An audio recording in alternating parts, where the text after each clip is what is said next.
Salut, merci d'être là pour l'histoire du titre Beautiful Days de Vénus.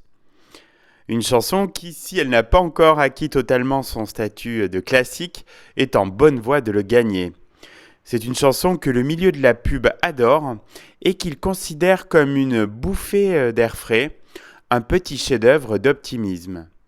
Beautiful Days a été utilisé dans toute une série de publicités françaises, parmi lesquelles un grand journal conservateur, des voitures qui rugissent et une grande marque de parfum avec en vedette une certaine Julia Roberts, rien que ça.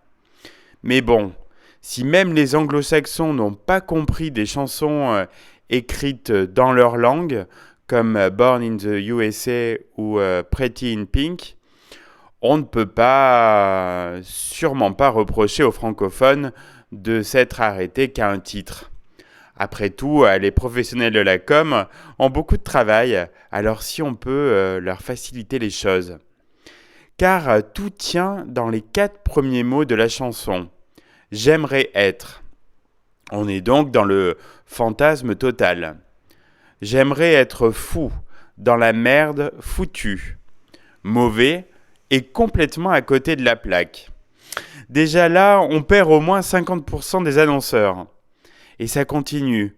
J'aimerais être fait, refait, contrefait. J'aimerais pouvoir mentir et ne jamais me tromper.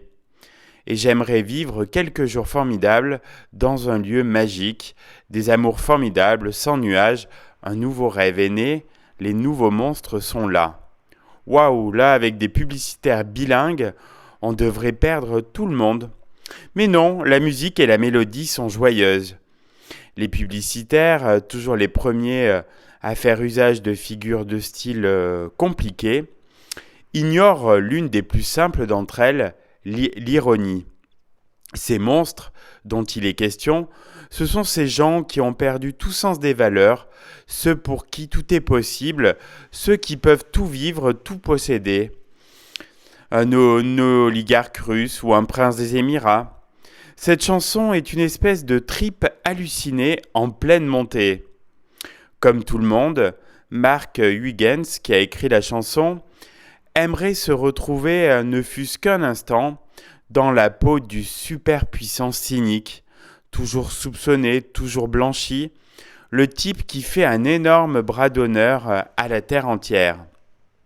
C'est ce plaisir dont il est question dans Beautiful Days. Les politiciens ne parlent-ils pas du pouvoir comme la drogue ultime ? C'est finalement le seul dessinateur et réalisateur, Enki Bilal, qui utilisera ce titre à bon escient dans son film Immortel, l'histoire en 2095 d'un serial killer affamé dans un New York peuplé d'humains, de mutants et d'extraterrestres. Des gens qui ne roulent pas en Peugeot, quoi. Alors, quand on lui parle du mauvais usage de Beautiful Days par les publicitaires, 10 ans après sa sortie, Mark Huygens continue de lever les yeux au ciel avec un grand sourire évasif.